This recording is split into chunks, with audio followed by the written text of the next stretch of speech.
Hi guys, हम लोग आज आए हैं पसका में। एक पड़ता है वो स्कूल जो जय अम्बे इंटर कॉलेज के नाम से है, और उसके जस्ट बगल में एक है मंदिर। आप लोग देख सकते हैं, ये मंदिर है और वो स्कूल है। भाई यहाँ पर माना जाता है भाई बहुत अच्छी पढ़ाई होती है, और यहाँ से टॉपर भी निकलते हैं। भाई देखिए आप लोग, भाई बड़वार तो नहीं पर है भाई, अपने स्ट्रीम बहुत ही बढ़िया है और भाई बहुत प्यारा भी है। और उसके जस्ट बगल में भाई मंदिर है, और हम लोग आज यहाँ पर रनिंग करने आए थे, सोचे यहाँ का एक वीडियो शूट कर लें। भाई देखिए आप लोग, भाई पूरा भाई मंदिर भी है।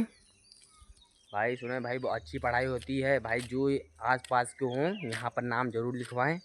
भाई सब जहाँ अच्छी पढ़ाई होती है, पर इससे सुना हूँ कि इस क्षेत्र में सबसे अच्छी यहीं पर पढ़ाई होती है, और लड़के भी यहीं सबसे ज़्यादा हैं।